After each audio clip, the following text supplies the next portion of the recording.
Exaucez Lungu Ministries, votre application désormais disponible sur toutes les plateformes de téléchargement, App Store et Google Play. Chers internautes, bienvenue sur votre chaîne 100% prophétique Exaucé Lungu TV pour une nouvelle émission avec notre invité, l'évêque Exaucé. Bonjour Joy. Bonjour, comment allez-vous? Grâce sur grâce, et toi? Je vais très bien, merci. Que Dieu te bénisse. Amen. Nous sommes à nouveau sur le plateau pour une nouvelle émission que nous avons intitulée « Notre Dieu, l'entrepreneur par excellence ». Comme vous l'entendez dans le titre, nous allons parler de l'esprit entrepreneurial, si on peut le dire ainsi. Et nous voulons parler avec notre invité parce qu'il a multicasquette. Comme vous pouvez le savoir, vous le retrouvez dans le coaching, dans plusieurs autres plateformes. Mais aujourd'hui, dans Exaucé Lungu TV, nous voudrons rentrer un petit peu dans l'entrepreneuriat avec notre évêque. Qu'en dites-vous? Je ne savais pas qu'il y avait plusieurs casquettes, je ne savais pas. Ah bon?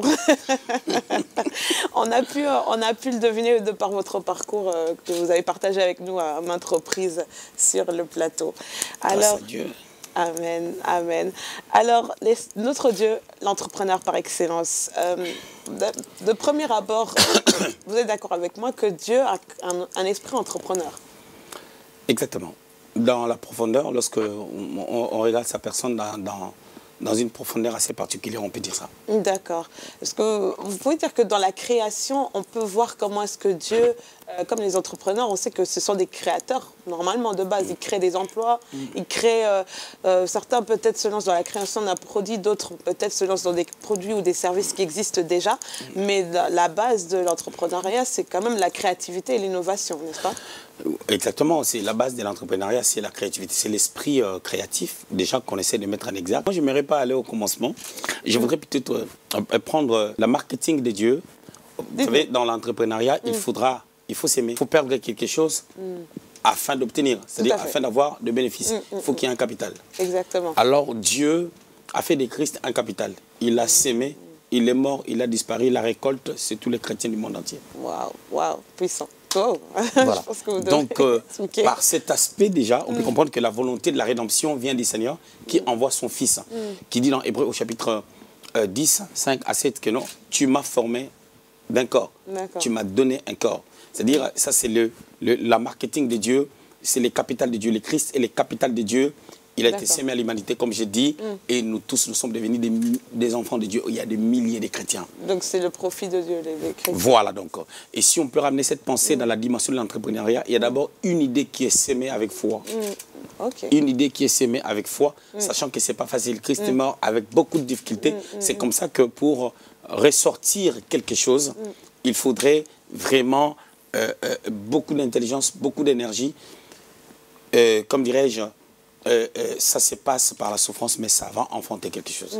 Alors que dire du reste de la création? Parce que toutes les créatures, je mets les animaux de côté, mais tous les hommes sur Terre sont des créations de Dieu. Est-ce qu'ils ne sont pas, ou est-ce qu'ils rentrent dans le schéma de Dieu alors? Bon, moi je voulais prendre l'aspect de la rédemption pour être plus profond dans mon message. Parce que dans l'entrepreneuriat, il y a ce qu'on sème, il y a la marchandise, il y a le capital qui doit engendrer des bénéfices. Exactement. En réalité, le progrès de l'entreprise ou les bénéfices, c'est toujours supérieur au fur et à mesure à ce qu'on a semé. On est bien d'accord? Oui, tout à fait. Et je voulais rester plutôt dans cet aspect-là. D'accord. Rester plutôt dans cet aspect-là où on doit semer une idée. Mais il faut comprendre que même Dieu, dans sa façon de faire les choses, le Seigneur a envoyé des gens. Il a envoyé des gens. Il a envoyé des gens. Il a envoyé des gens. C'est comme si quelque chose ratait, mais ça ne ratait pas. Parce que lorsque quelqu'un réalise une affaire, ça ne marche pas toujours comme on veut. Exactement. Ou lorsqu'on est en train de trouver sa cible. Lorsqu'on cherche à trouver sa cible, il peut arriver qu'on se projette vers un projet ou vers une affaire qui n'aboutit pas parce que ce n'était pas ton truc. C'est comme Moïse qui est venu, à la fin des comptes, Dieu a mis tous les potentiels en lui, à la fin des comptes, il s'est fatigué. Il n'est pas entré à Cana. Jusqu'à ce que Christ est venu pour accomplir la mission parfaite, pour accomplir ce que le Seigneur attendait pour le bonheur de l'humanité. Et dans le domaine des affaires, c'est ça. C'est-à-dire, on se découvre en essayant de faire quelque chose. On se découvre jusqu'à ce qu'on tombera exactement à ce à quoi on est appelé à faire. Donc, comme quoi, il peut y avoir des pertes au début plutôt que des profits. Exactement. Dans l'entrepreneuriat, il n'y a pas seulement des choses qu'on gagne, mais il y a aussi des pertes. Mais sachant que la perte reste une perte au moment où on n'a pas une bonne lecture. Mais la perte peut devenir un enseignement pour nous amener à bien faire les choses. Parce que on perd, non pas seulement parce que on n'a pas bien fait des choses, mais il arrive des fois on n'est pas dans son domaine. Il faut savoir dans quel domaine se lancer. Voilà. On peut perdre parce qu'on n'est pas dans son domaine. On peut perdre aussi parce qu'on n'a pas bien fait des choses dans le domaine où on sait. Je vais te dire un truc. Il m'est arrivé d'acheter 2 appartements qui étaient dans des endroits différents, mais dans des immeubles. Mais dans les cadres maintenant de business ou d'entrepreneuriat, quand tu as encore un débutant comme nous autres, là on a encore des petits, on a encore des débutants, il ne faut pas acheter un bien, par exemple, dans un immeuble déjà où il y a plusieurs appartements, et un immeuble dont tu n'as pas la gestion. Parce que tu seras obligé de payer le syndic. Si c'est un crédit, le temps de rembourser ton prêt, il n'y a aucun bénéfice. Il y a plus de... Le temps de rembourser ton prêt, de payer les syndics, et tu vas remarquer que tu ne te retrouves pas. Pendant que si tu réalises un projet où l'immeuble t'appartient, c'est toi qui fais la gestion. Entre-temps, tu as des gens qui travaillent pour toi. Mon cas, par exemple, j'ai des gens qui sont engagés pour ça, pour travailler. Moi, je supervise. Ça fait que la vision est précise. C'est-à-dire, si Dieu nous donne beaucoup, il y a déjà des gens qui sont en creux dans les domaines. Tu comprends? Mais au début, quand j'ai pu acheter quelque chose dans un immeuble, c'est-à-dire la vision est encore floutée. D'accord. Tu vois? Donc, j'avais pas une bonne perspective ou des bonnes perspectives par rapport à ce que je voulais faire. Mais au fil du temps, aujourd'hui, mes yeux voient autrement. D'accord. Donc, dans l'entrepreneuriat, d'abord, il faut se lancer. Et c'est en se lançant que la vision devient plus claire. Je dirais, pour commencer, d'abord, il faut cibler les domaines. En ciblant les domaines, il peut y avoir des ratés. On ne doit pas s'arrêter, on doit avancer. Lorsqu'on cible les domaines et qu'on se jette, il faut se jeter vraiment avec un bon équilibre, avec beaucoup de connaissances. C'est-à-dire il faut qu'il y ait vraiment un... Il faut étudier les domaines, étudier les terrains, ainsi de suite. C'est-à-dire au-delà de notre foi, Pierre dit, ajoutez dans votre foi la connaissance. La connaissance dont Pierre est en train de parler, c'est pas la connaissance de la parole de Dieu, c'est vraiment la connaissance de la vie séculière, la connaissance de la vie de tous les jours. C'est-à-dire faire une très bonne étude par rapport à un domaine quelconque, un domaine spécifique. Et partant de ça, avec la foi que nous avons, c'est merveilleux. Donc on ne peut pas se lancer dans l'entrepreneuriat du jour au lendemain comme ça. Non. Parce qu'aujourd'hui, surtout les jeunes, les plus jeunes, avec les réseaux sociaux, ça donne une impression, une image un peu glamour de l'entrepreneuriat. Et c'est comme si l'échec n'existait pas en fait dans l'entrepreneuriat. Non mais c'est une mauvaise manière de voir les choses. Tu te lances aujourd'hui, demain tu as des millions. Tu sais, il y a des projets qui vont t'amener des bénéfices dans 20 ans. Wow. Dans 20 ans. Surtout des projets immobiliers. Les projets immobiliers payent au fur et à mesure. Au fur et à mesure que tu es en train d'avancer, tu sens que ça paye. Mais par contre, un investissement reste productif pour plusieurs années.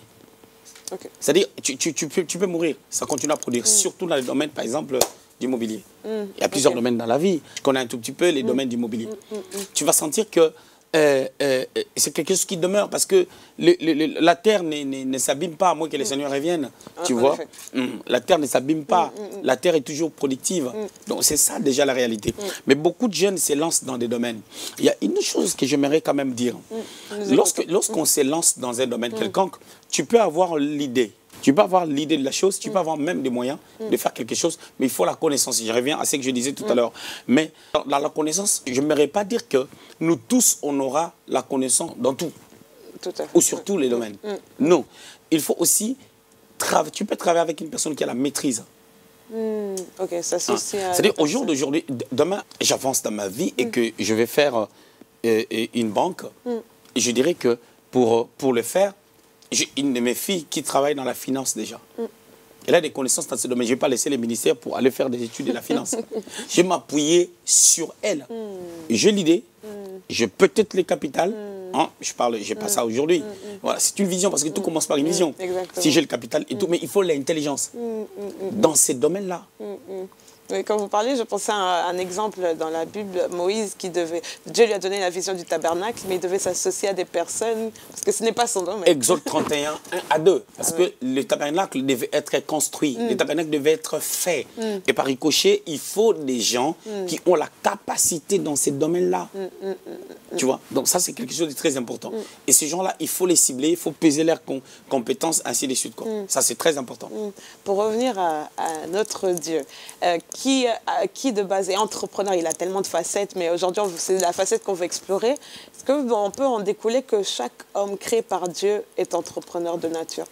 D'une manière générale, oui. D'accord. Mais en particulier, non. Ok. C'est-à-dire, au sens figuré, oui. Au sens propre, non. Je m'explique. Expliquez-nous. Parce que dans ce monde, il nous est appelé... en fait, on est appelé à avoir des Betsalel. Et on doit avoir des Moïse. Okay. Donc Moïse reçoit une vision. Qu'est-ce qu'il doit mettre en place? Quel est son entrepreneuriat? C'est de pouvoir faire un tabernacle. Prenez cet exemple-là. Je dois faire un tabernacle. Dans quel but? Les gens vont commencer à se réunir au milieu de cette tente. L'adoration montrera à Dieu. Dieu parlera au cœur. Les gens auront aussi à faire des offrandes, ainsi de suite. Et l'œuvre de Dieu évolue. Donc, c'est une marketing. Alors, à ce niveau, pour faire ce tabernacle-là, il avait besoin, comme tu as dit tout à l'heure, de Betsalel et d'Oliab. Pendant que lui, il est le visionnaire de la chose. Donc, tu dois comprendre une chose. Betsalel n'est pas entrepreneur. Betsalel, c'est un faiseur. En fait, c'est celui qui exécute les ordres de Moïse en pénétrant parfaitement la vision de Moïse. Et Moïse, c'est l'entrepreneur. Okay. Donc on doit comprendre que dans la vie, on doit avoir des gens, il y a des gens qui doivent travailler pour les autres. Ouais, on ne peut pas tous devenir entrepreneurs. Non.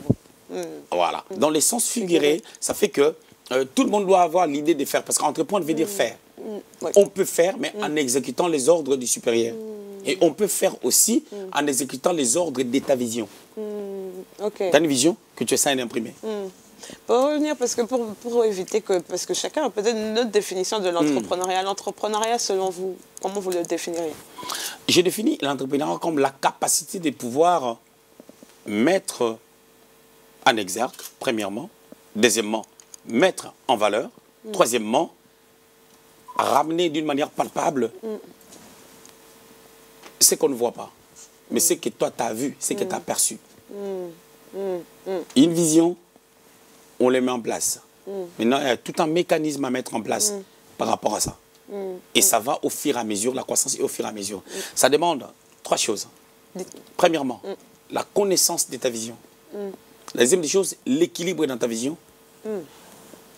Ça, c'est la deuxième des choses. La troisième des choses, la capacité de payer un prix par rapport à ça. Et quand tu payes des prix, il faut qu'il y ait l'idée d'achèvement et la persévérance. Ce prix, est-ce qu'il est financier uniquement? Le prix, là, c'est quoi? C'est parce que tu perds la chose. Isaac, ok, et Abraham prend son fils, il les donne. Pour manifester la gloire que Dieu avait placée en lui. Avant même la création, qui sera le père de la foi. Wow. Il faut que cela soit manifeste, non seulement parce qu'il a attendu longtemps, mais Abraham devait aussi prendre Isaac, l'amener à mourir, à être prêt à le s'aimer, pendant que c'est par Isaac qu'il allait devenir une grande nation. Donc, ça demande une intelligence, ça demande la foi. C'est-à-dire, c'est vraiment quelque chose... Donc, avoir la capacité de pouvoir payer un prix. C'est-à-dire, payer un prix, lorsque j'ai investi, je dois comprendre que... Tu sais, lorsque j'avais commencé ces choses, il y a eu des gens que j'ai vu dire... Je vais acheter un bien immobilier, je vais mettre des locataires. Ils ne connaissent même pas les enjeux. Ils pensent que c'est de la facilité. Ils croient que c'est un jeu. Exactement. Et ces gens-là, quelle idée qu'ils avaient? Aller acheter un appartement, mettre un locataire. Admettons, tu achètes un appartement. Je prends un exemple bête. Tu achètes un appartement en France, 2 chambres et tout, un exemple bête. Tu prends un prêt, 150 000 euros. On te dit, écoute, le crédit qu'on te donne... parce que c'est un appartement, j'ai entendu des gens dire, je vais acheter ça même à l'étranger. Bon, tu ne vas pas habiter là. Au moment où tu ne vas pas habiter là, les prêts, tu dois prendre ça où? Dans ton pays ou là-bas? Si tu n'habites pas là, l'autre pays ne te donnera pas les prêts. Wow. Alors, voilà. On dit, bon, compliquée déjà. Oui, déjà. Tu as des impôts par rapport à cet appart. Tu as le locataire qui paye, tu as les syndics qui doivent payer parce que c'est dans un immeuble. Il y a toutes ces choses, quand tu calcules, tu vas voir que non, il n'y a pas de bénéfice. ça peut rester un investissement sans bénéfice. Mais ne connaissant pas les choses, les gens, ils vont faire. Ils vont faire. 1 an, 2 ans, tu rends que la personne là a perdu même le travail. Et en disant même, il y a même une parole qui sort de sa bouche qui non, oh j'ai perdu mon travail, moi ça me dit rien. Mais comment tu vas aller rembourser les prêts? Wow. Donc tu vois, il y a des choses que les gens disent sans en fait, les gens, tout le monde veut être comme tout le monde. Exactement. Tout le monde veut copier. Moi je dis, je dois être moi-même. Il faut déjà savoir, est-ce que l'entrepreneuriat, c'est quelque chose auquel on est appelé? Quand je me présente devant les médias, quand nous prêchons la parole de Dieu, par exemple, moi et mon épouse, nous prêchons le même Jésus, le même Seigneur, mais on ne va pas dans le même sens. Tu verras jamais ces choses. Ma femme fait une émission et parle de ces choses. Oui. C'est pas son domaine peut-être. Voilà. Et jamais elle le fera. Jusqu'à ce que Jésus reviendra. Elle n'ira jamais dans ce sens-là parce qu'elle sait ce à quoi elle est appelée à faire. Et moi aussi, je sais là où Dieu m'a appelé. Donc, c'est comme ça. C'est-à-dire, il y a des gens qui nous édifient sans, par exemple, parler de ces choses. Il y a des gens qui nous édifient parce que Dieu les a donnés. Amen. Tu vois, dans les milieux francophones, quand tu fais ce genre d'émission, on va dire que tu es prétentieux. Pendant que moi, je suis en train d'éclairer l'opinion en fonction des questions qu'on me pose. Je fais seulement l'œuvre du Seigneur, mais dans un domaine quelconque, parce que ça fait partie des choses que Dieu a placées à moi par sa grâce. Pour revenir à vous, selon vous, l'entrepreneuriat, ce n'est pas quelque chose qui est donné à tout le monde. Est-ce qu'une personne quelconque, au cours de son parcours, supposons parce que dans la vie courante, la plupart des jeunes, lorsqu'ils finissent peut-être les études secondaires, se lancent peut-être dans des études supérieures, l'entrepreneuriat n'est pas vraiment encouragé dans leur parcours, dans leur cursus, mais il y a de ceux-là qui se disent, moi je ne suis pas faite pour travailler pour qui que ce soit.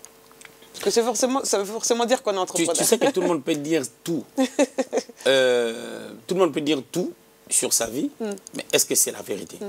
Tu sais, il y a des gens, tu n'as jamais été chef de classe, tu n'as jamais dirigé même 3 personnes, tu n'as jamais été chef de ceci, tu n'as jamais été... On t'a jamais même choisi pour faire un discours, on t'a jamais choisi pour entonner même une chanson parmi des milliers d'enfants, tu es là, tu as 7 ans, on t'a jamais... Donc, tu n'as jamais été le premier. C'est-à-dire, on ne t'a jamais mis en avant pour faire quelque chose et tout dans ton parcours. Tu te retrouves à un certain âge, tu dis, bon, moi, je suis ceci, je suis cela, c'est toi qui le dis. Est-ce que c'est la vérité? Plus souvent, il y a beaucoup de gens qui se disent, je ne suis pas fait pour travailler pour quelqu'un, mais derrière cela, il y a quelque chose. Il y a souvent un souci de comportement qui se cache. Exactement, parce que des fois, je ne suis pas appelé à travailler pour quelqu'un parce qu'on ne veut pas se soumettre aux règles de l'entreprise. Souvent, c'est ça le problème. On ne peut pas aussi être un leader pour faire quoi que ce soit. Et des fois, on n'a même pas de diplôme, des fois, on n'a même pas de bagages, des fois, on n'a même pas de moyens pour faire ça. Exactement. Mais oui, exactement, c'est ça. Un jour, il y avait 2 filles qui étaient venues me voir. Cette histoire date de 9 ans.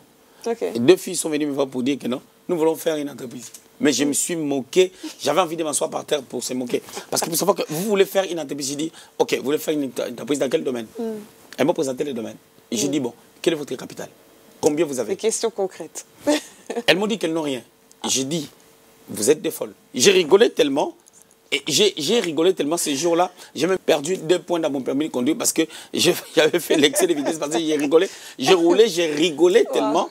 Je me suis dit, mais il y a des choses que les gens disent, mais je ne sais pas, ils reçoivent ça, ils sont inspirés par l'air genou ou par l'air talon. Voilà. Donc, c'est comme un fou en cravate.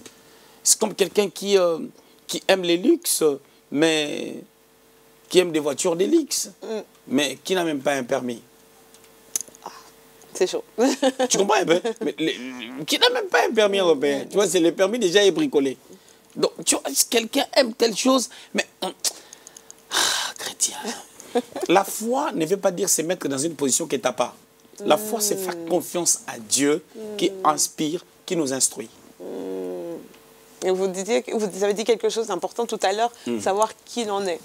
Parce que c'est ce qui nous permet de savoir ce qu'on est censé faire dans la vie. Exactement. J'ai été dans certains endroits pour voir certaines choses que je voulais, par exemple, acheter ou voilà. J'étais, par exemple, avec mon fils, le berger Eric. Il n'a jamais essayé des choses que je suis en train d'essayer. Et tout parce qu'il dit, je ne saurais pas les acheter. Pourquoi me faire mal? Mais ça ne veut pas dire que demain, il ne pourra pas. Ça ne veut pas dire que demain, il ne pourra pas. Quelqu'un d'autre va dire, non, je suis dans la vision, j'entre déjà dans la vision. Non, tu es en train de t'affoler. Oui, parce que souvent, il y a des gens, surtout ce qu'on voit aujourd'hui sur les réseaux sociaux, aujourd'hui, créer une entreprise, c'est devenu facile. Il suffit de créer un compte Instagram, par exemple, parce que beaucoup de gens qui ont des entreprises sur Instagram, mais on les retrouve nulle part ailleurs. On les retrouve nulle part ailleurs. Ce sont des choses qui s'arrêtent en chemin avec des petits gâteaux, des petits chocolats et tout. À la fin du mois, on se retrouve, on a 350 €. On ne parle pas de ça. On ne parle pas de ça. On parle des choses qui sont structurées. Tu comprends? Ça, c'est des trucs, tu vois. Tu sais, quand tu te lances dans un domaine, tu t'engages avec des banques, tu t'engages avec l'État. C'est-à-dire, lorsque ça capote comme ça, il y a des dettes qui te poursuivent après, il y a des choses que tu perds. C'est-à-dire, tu ne peux pas te lancer dans une histoire. Par exemple, tu commences à acheter des biens immobiliers et tout. Quand tu cales, les dettes te poursuivent. Hein. À un niveau, tu peux te retrouver en tôle. Ouais. Je ne parle pas des histoires. Tu es sur Instagram, tu vends des chocolats. Hein, tu vois, tu vends des chocolats et tout, machin. Non, je vais aller livrer aux gens et tout. Et puis tu récoltes l'argent, c'est moi, là, ça marche bien. Tu as des bénéfices, tu as 350 €. On ne parle pas des histoires là, ça, c'est des choses des enfants. Nous parlons de l'entrepreneuriat, nous parlons de la marketing de Dieu, où tu vois que non, un grand salut pour l'humanité, parce que le Christ a été sémé comme une grande offrande. Il y a une grande vision derrière. Je parle d'une grande vision qui peut commencer petite, mais elle est grande. Parce que la vision, elle n'est pas grande parce qu'elle a commencé petite. La vision est grande par ce qu'on sent, par ce qu'on vit, par ce qu'on expérimente et par ce qu'on va faire manifester. D'accord. Pour revenir à un exemple que vous avez mentionné tout à l'heure par le fait que l'entrepreneuriat, ça ne se fait pas seul. C'est-à-dire qu'on s'associe à des banques, on s'associe à plusieurs autres parties qui nous aident à concrétiser notre projet. Pour revenir à l'exemple de Moïse, qui avait besoin de Betsalel, de Oliab et même de tout le peuple d'Israël pour amener des biens qui allaient ou des matériaux qui allaient contribuer à la construction du temple. Parce qu'aujourd'hui, on voit par exemple des personnes qui créent un compte Instagram, je vends par exemple du chocolat, comme vous disiez tout à l'heure. Dans la vente du chocolat, ces personnes sont associées à personne. Et c'est comme on disait tout à l'heure, des personnes qui se disent oui, moi je veux me lancer dans l'entrepreneuriat parce que je ne peux pas travailler pour quelqu'un ou je ne me vois pas travailler pour quelqu'un. Et ces personnes se disent je peux travailler seule, je me gouverne moi-même. Mais ils oublient que dans l'entrepreneuriat, il y a d'autres parties associées pour qu'on arrive à la concrétisation du projet. Tu sais, je vais dire un truc. Hein. Je ne suis pas en train de dire qu'un jeune qui commence à vendre ses chocolats sur Instagram fait mal. Ok. Je ne suis pas en train de dire ça. Ça peut faire partie de son parcours. Demain, la personne devient une grande personne.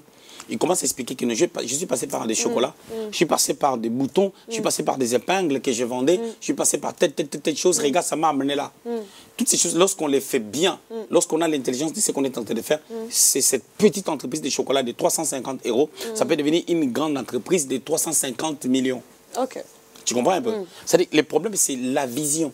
Ce n'est pas un jeu. Quand je vends mes chocolats, ce que je reçois, qu'est-ce que je fais avec? Qu'est-ce que j'en fais? Qu'est-ce que je fais avec? Et ça m'amène où? Il y a tout ça. Le problème, c'est qui compte dans toutes ces choses, ce n'est pas la manière dont ça commence, c'est la vision. Ok, d'accord. C'est la vision. C'est vraiment la vision qui compte. Ouais. Pour aller un peu plus loin, vous parliez du marketing de Dieu. Qu'est-ce que vous entendez par là? Parce que je parle du marketing de Dieu, et je vais dire la stratégie. Je ne veux plus parler de la stratégie à mettre en place pour la réalisation de la vision.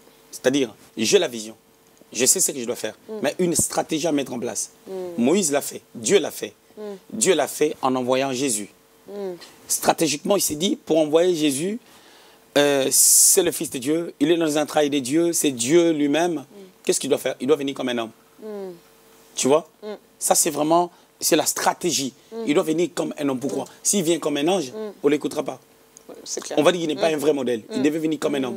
Là, c'est ce que la Bible déclare dans Hébreux chapitre 2. La Bible dit que non, il a été tenté pour secourir ceux-là qui sont tentés. C'est-à-dire qu'il a été comme nous. D'accord. Il a vécu des épreuves comme nous. Il avait 2 bras, 2 jambes, ainsi de suite. Tu vois? Ça, c'est vraiment du marketing des dieux. Pour pouvoir nous parler à nous qui c'est la capacité de pouvoir mettre une stratégie en place afin de réaliser un projet. C'est tout un processus. C'est-à-dire, on peut commencer par des ratés, ainsi de suite, mais on apprend. Au moment où on apprend, l'échec n'est plus échec. L'échec devient un parcours. Ouais. Tu vois des choses que je te dis, je n'ai pas appris ça à l'école. Tu vois, je n'ai pas appris ça à l'école. Tout ce que je suis en train de dire, j'ai étudié ça nulle part. Mais c'est la grâce du Seigneur où tu apprends au fur et à mesure. C'est-à-dire, moi, au lycée, je fais littéraire. C'est intéressant ce que vous dites parce qu'aujourd'hui, il y a des cours d'entrepreneuriat. Il y a même des écoles de commerce qui offrent carrément des licences ou des masters en entrepreneuriat. Vous, ça s'enseigne l'entrepreneuriat? Exactement. Ou c'est inné? Ça s'enseigne, mais on peut être enseigné dans les domaines. Si on n'a pas la chose qui est innée, on ne fera rien. Tout à fait, mais justement, le risque de ces cours, c'est que ça enseigne peut-être beaucoup de personnes qui ne sont même pas... C'est pas mauvais d'être enseigné, c'est très bien. On peut avoir même un don inné, mais il faut être enseigné. C'est-à-dire, les cas pour moi, Dieu m'a fait peut-être grâce d'apprendre au fur et à mesure, en observant, en réfléchissant, surtout, je suis un penseur. Beaucoup de gens prennent le temps de regarder les photos sur Facebook, parler au téléphone avec des gens, et ainsi de suite. Moi, je préfère des fois prendre le temps où je suis seul et je réfléchis. Des fois, j'ai des moments comme ça, je suis seul. J'éteins même la lumière, je suis seul. Pendant 2-3 heures et tout, je suis en train de réfléchir. Je réfléchis. J'essaie de mettre des connaissances côte à côte, de se poser des questions moi-même. Et les seigneurs m'inspirent, ainsi de suite. C'est comme ça que j'apprends. Pour lire des bouquins qui parlent de certaines choses dans certains domaines, des fois, je préfère écouter quelqu'un qui est en train de parler. Il parle plutôt que lire un bouquin. Quand je parle, je réfléchis au-delà des paroles, ainsi de suite. Voilà. Ça c'est ma façon de fonctionner. Et chaque personne a sa façon de fonctionner. C'est-à-dire, si quelqu'un vraiment sent quelque chose, il peut aller à l'école, c'est une très bonne chose. Oui. Et moi aussi, je pense un jour perfectionner certaines petites connaissances que je peux avoir pour avoir plus de lumière dans certains domaines. Plus on monte, on aura besoin aussi de rajouter certaines choses. Mais entre-temps, je travaille aussi, j'essaie de travailler et de parler avec des personnes qui sont calées dans certains domaines. Mais voilà, c'est-à-dire poser des questions. Voilà. Est-ce que ça vous intéresserait, peut-être si une école vous contacte, parce qu'ils sont inspirés par votre parcours, vous contacte pour parler ou pour donner des cours sur l'entrepreneuriat ou partager ce que vous avez, des leçons que vous avez apprises au cours de votre parcours? Je crois que je suis appelé à ça. Pour l'instant, on est encore au début, on n'a encore pas grand-chose.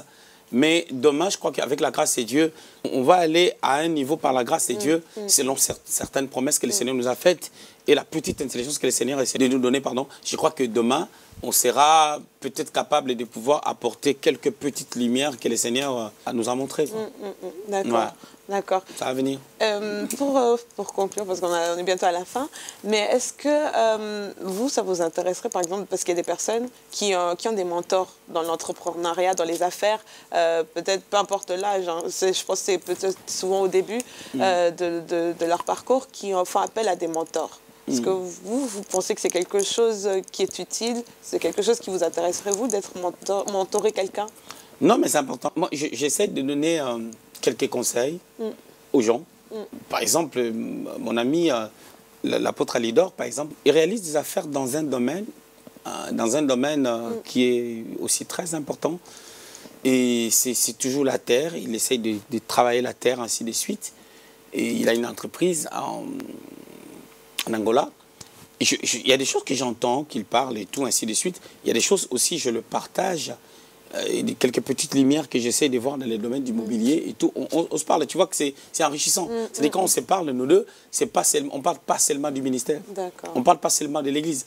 Parce qu'étant pasteur, on peut parler de l'église en tant que telle, la gestion de l'église. On peut parler aussi du ministère sans parler d'église forcément. Ça nous amène plutôt à mettre en exergue le point apostolique et prophétique, savoir comment apporter ces messages partout dans le monde entier, ainsi de suite. Mais il y a aussi un domaine de la vie séculière, il y a aussi un domaine d'entrepreneuriat qu'on essaie de partager dans deux domaines différents. J'apprends, il apprend, on partage des idées, puis même si ce sont des choses qu'on ne peut pas réaliser, par exemple, tout de suite, mais sauf que quand on a la connaissance de ça, ça va. D'accord. Parce que moi, je crois qu'un flow appelle un flow. Tu peux être dans un domaine quelconque, à un moment donné, Dieu t'amène à un shift, tu touches encore un autre domaine. Voilà. D'accord. Beaucoup de personnes, je vois beaucoup de personnes dire, je suis coach, entrepreneur, machin, tout ça, nanana, mais tu verras que lui-même, il n'a encore rien fait. Oui, c'est surtout ce qu'on voit chez les coachs, des fois, on ne retrouve pas le parcours derrière. Mais je crois que la parole doit devenir chère. Il ne suffit pas seulement d'enseigner, ok? Il faut vivre ce qu'on enseigne, ça a plus de vie. Effectivement, effectivement.